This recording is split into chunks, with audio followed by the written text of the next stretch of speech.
Welcome to Build Theory. There's not going to be many people that argue with me when I say that Australia is obsessed with property. And so that typical dream of having a white picket fence and a big backyard and entertaining many neighbours transitions into what can become affordable. And for many people, that becomes apartments. But when considering an apartment, how many of you are really considering your neighbours' problems and the defects in their apartments, and how much those problems and defects are going to cost you? Construction, obviously, is one of the most important industries in this country. Australia's housing crisis is getting worse. New data shows housing affordability in Australia has never been worse. We're told the solution to the housing crisis is high density. We're building absolute crap on the cheap because we are so desperate to give people a place to live. Millions more apartments are coming. It's really hard as a teacher and a single mum to be able to afford a property, so kind of having an apartment or a unit was a way for us to get into the housing market. Gave me the trust to move forward with this guy, and I thought I was in good hands. 53% of them had serious or major defects within 6 years of being built. But this strata industry is trapping apartment owners in a nightmare. Another building company has collapsed. Just like Pandora's box opened up and there's like one thing after. $25 million repair bill for dodgy building defects. Our home building industry is grappling with companies going to the wall. There's the hidden costs. And just always have measures in place to try and alleviate some of the risk involved. We refer to construction as the imperfect science. There's an abundance of human error, and there's everyone involved, whether that's the financier, you as the owner, the builder, or the subcontractor, walking around with some level of risk on their back. This is one of the only industries where a builder or the person providing the service will give you a price and they themselves don't know how much it's going to cost them. There's many problems in industry, which is somewhat of why we're doing this particular show. But some of the ones that are causing all of these issues are the human behaviors of greed and the sleight of hand that's happening in industry from every angle that you look at it. This brings me to the intent of this show. I want to stifle behaviors, practices, and decision-making that harm owners, investors, and the public. I want to elevate and promote professionals, systems, and behaviors that genuinely improve outcomes. And that includes subcontractors and builders and the like. I want to inform owners, executive committees, and decision makers that they can make safer and more informed decisions. I want to reduce risk for people that are spending their own money on construction. I want to rebuild trust in the Australian construction sector through transparency and education. At the heart of it, I want to call out rubbish behavior and show you what to look for. I want to highlight what good actually looks like in practice, and I'm going to share stories around risk, decision-making, and the unfortunate consequences. Now, for the period that we're going to start this show, the biggest impact that I think I can make is directing my energy towards the strata sector. The strata sector is a growing part of the industry. We've got plenty of apartments at the moment that have systemic and are just riddled with defects. And there's many systemic defects and similarities between buildings that we can make a big impact on. And as we, as a sector, move towards a growing apartment lifestyle, we need to be informing you as the owners so that you can mitigate some of the risks that people are jumping in unknowingly every day. So with that, let me introduce to you a hypothetical case study. So, wow, look at that guy. Josh and Sydney, lovely couple. Don't know how he got her. Sorry, I meant to say, I don't know how she got him. Ruined that joke. But they have a budget of $700,000. They're looking for property so they can extend themselves into their own lifestyle, move out of home or whatever they're looking to do. And they've got a combined income of $150,000. And if we just say for intents and purposes, it's a 50-50 split, they both earn $75K each.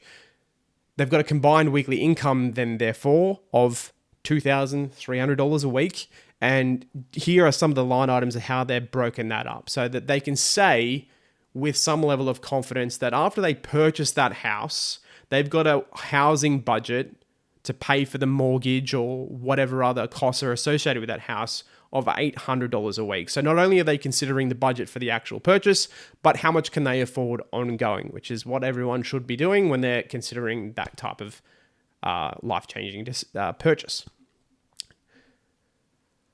They found this beautiful apartment, which is close to amenity. It's not exactly what they were after. They were after the white picket fence and all the rest of it. But in the current housing crisis, they simply couldn't afford it. So they found this particular apartment, which you'll note is $50,000 above their budget. So they've had to be able to scrounge a few dollars from family to be able to put together a deposit of $150,000. Which is going to give them a residual mortgage of $600,000 just for simplicity. And they've worked out that their repayments are within budget of $775. So congratulations to the couple. They've purchased this particular property and they've now got repayments of $775. But when purchasing a strata titled building, there's strata fees and levies for the building that need to be considered as well. So they figured out that the sum total of all of these costs puts them $115 into deficit based on their original budget, but they can make changes. They can accommodate $115 a week by just going slow on eating out and going to various entertainment expenditure line items within their budget. So once again, congratulations to the beautiful couple. They've moved into their apartment. And they're stoked. They're high on life, but around the corner, they've gotten an email about an AGM. So before we go into the AGM, let's go back 18 months in history this is about 6 months prior to the settlement and exchange of all of the properties, where the developer has gone to this beautiful gentleman for a sinking fund plan. And a sinking fund plan effectively articulates to the strata manager what the ongoing costs of maintaining that building are so that they can collect the appropriate sinking fund levies. And so this plays obviously into the sale of properties because the cost of maintaining the building is going to be something that you need to factor into long term whenever you purchase anything. So he's put this beautiful spreadsheet together. On the left-hand side there, you can see all of the line items for the various elements within the building. And there's an expected cost associated with each of those line items. Some of them have $0 against it because they don't happen every year. And in some sinking fund plans, you'll also see that various things, while they're not spent in a particular year, they are still taking money or collecting money to pay for an expected expenditure down the track. So he's finished this off and sent it over to the developer, and the developer's grabbed this, had a look at comparable properties in the area, and he's realized we are significantly over, based on the amenity we've put in this building, to be able to request this amount of money every year or every week from a levies perspective or month or whatever a frequency that's paid. So to make the sale of all of these properties more appetizing, he's decided to red pen that plan. He's red penned the plan and deleted the future forecast and deleted a lot of the line items, or significantly reduced a lot of the line items that could be changed, and he could genuinely kind of justify if inquired about in the background. So he's undertaken this, and that was what the $140 a week was based off of when we consider the already over budget personal housing budget that Josh and Sydney had when considering this particular property. So you can see there's a little bit of a wave coming for these new property owners. If we go to the next screen, the executive committee gets appointed effectively right away after the developer hands over or settles on all of these apartments. That little democracy within that apartment building is established, and they've realized along the way that there's various things that they just can't afford. They're not collecting enough money, but they need to wait until they get to the AGM. So they've got their ducks in a line and request that that levy be increased to be able to accommodate for this moving forward. They may have had to take out a loan. I'm unsure in the circumstances in this hypothetical, but they've gone back to the original person that's produced this document and said, hey, why don't we have enough money to be able to pay for maintaining our own building based on what you've said this is going to cost? And he said, whoa, this is not what I put together. I put together this other document, and you need to increase this significantly, but not only by the amount that you've missed in the first year. This next second year is going to have to be significantly increased to be able to then catch up to where you need to be. So Josh is looking quite aged and depressed in this one because he's just figured out that levies are going to be times by 2.5. So there's an additional circa $200 a week that they're going to have to come up with that they already didn't have. So there's going to have to be some significant changes happen in their personal budget that really affect them on a weekly and daily basis. That's going to now put pressure on their relationship. Next, they're in the AGM, and the strata manager in the center there has just said, well, we've also discovered that there's a number of defects on all of these other apartments that Josh and Sydney were not aware of that are now going to have to go through a process of one path or another, whether that's going through the tribunal with the developer or builder, or down the path of just simply fixing and rectifying these defects so we can mitigate all these water ingress issues. And so with that in mind, the first step, we have to engage a professional consultant to come through and articulate what it is that is defective, why these problems are happening, and what needs to occur to remediate them. Just that exercise is going to be around $70,000. So they're seeking money in a special levy in addition to the typical levies to pay for this. So there's an additional cost even over and above the levies that they've already put together. So with that in mind, the couple that had just been celebrating, or maybe separating shortly, celebrating only a couple weeks earlier when they purchased the property, have attended the AGM, which is the intent of this screen here to articulate how AGMs are done these days online for the most part. And they've realized that they no longer have the budget to live in this particular building. Not to mention that their interest rates down the track, they would not be able to afford either. So this is kind of the trap that people get themselves into. And before we go into a little bit further, these problems and why they happen, let's go to a quick ad break. Build and is a project management consultancy firm that, for full disclosure, I have a stake in myself. Now, it was born out of the frustration from dodgy practices and practitioners in industry, and all of those lessons learned are some of what we discuss here on Build Theory. They have a proven track record of greater than 100% return on investment, and they have a dedicated Strata team. They understand that Strata is just as much about communication as it is about delivering the project itself. And they have an exorbitant list of referrals that you can grab at any point in time. So if you'd like to engage Buildan and have them in your corner for your next project, contact info@buildand.com.au. The point is that many stratas or owners corporations are not raising the appropriate amount of money to correctly maintain their buildings. And this is why, for many people, until someone makes a decision at some point that they're forced to be able to raise the money that makes it adequate to deal with the problems that they've got on site. The incentive from a developer's perspective is to make that initial sale more attractive. But they aren't the only shortcuts that are made throughout that construction process. Developers are hamstrung by the financiers. Builders are then hamstrung by the developers. And the people that are doing the work on site are hamstrung by the builders. And I guess let's understand this a little bit further. From a developer's perspective, at peak debt, which is the point where the financier has let the most amount of money from that pool, because they don't grab the whole amount of money at the beginning, they grab what they need progressively, and there's interest charged on that money. At the point where they've got the most amount of money out of it before they've settled, which is called the peak debt point of the project, the interest cost on that money can be hundreds of thousands of dollars, if not millions of dollars per day. And so the developer then naturally contractually ties these costs and the timing to the builder.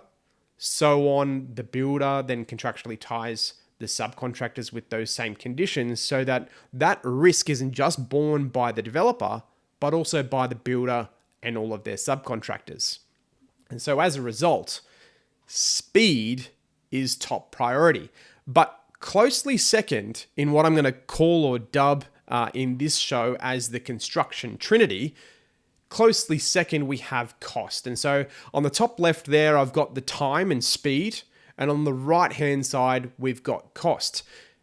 And so have you ever noticed that a building rarely looks like the renders that are shown by the agent that sold it to you in the first place?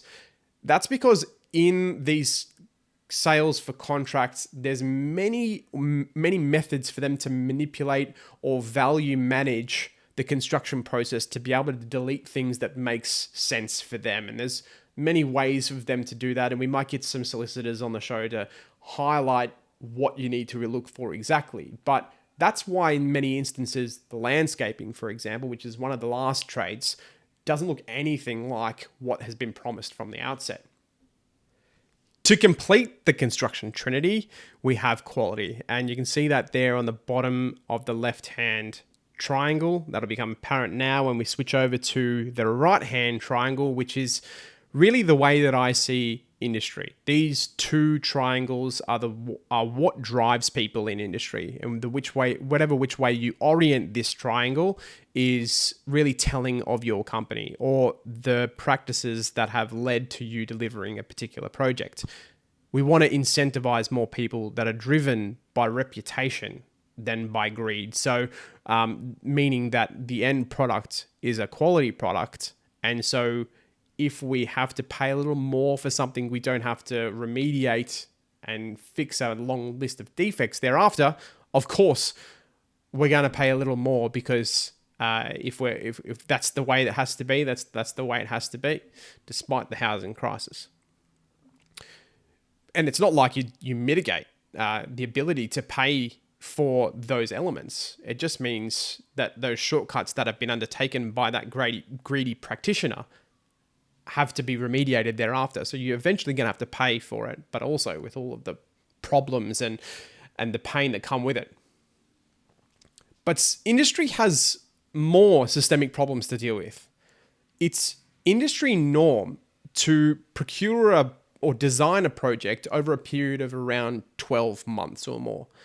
But then during that procurement exercise, the developer or project manager or whoever's in charge of that exercise will send out those documents and expect a price from the builders and subcontractors in a 4 to 6 week period. They need to understand everything about that design that's been put together over the last 12 months in that 4 to 6 week period, sufficiently enough so they can put their hand on their heart in a lump sum context and say, this is what it's going to cost to deliver this particular project. And over that period, let's say that there's 5 builders. Of those 5 builders, each of them are going to have, let's say, 30 different trades. And within each of those trades, let's say that there's 5 companies each that are participating from a subcontractor perspective. We have 155 different companies involved in one tender. And we have to remember then that each of those subcontractor companies and builders are pricing multiple jobs at any one time because they know they're not going to win all of them. So to fill their pipeline, they need to be doing multiple things. So that 4 to 6 week period on one job is even more exacerbated when you consider that they're doing multiple jobs at the same time as well. And so those mistakes translate to things being cheaper because things may have been missed. And so when we look across those 155 different companies, let's say that the subcontractors each have one subcontractor that has had the most mistakes. Let's say the most things that they've missed. They're going to have the cheapest price. And so without the level of due diligence that's required to raise requests for information from the designers and no time to do that potentially, they might just plug figures in to cover those holes, or they just miss it entirely. So if the cheapest subcontractor floats to the top in terms of price, that means then the builder that does the least due diligence, that compiles all of those cheap quotations, floats to the top in terms of price as well.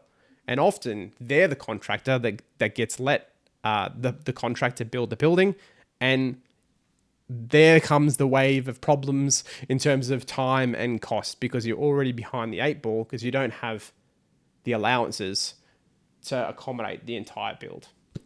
So systemically, we favor those that make mistakes, and it exacerbates all of the problems that we're talking about that lead to the defects and problems you're dealing with in the context of an owner's corporation or strata titled units plan.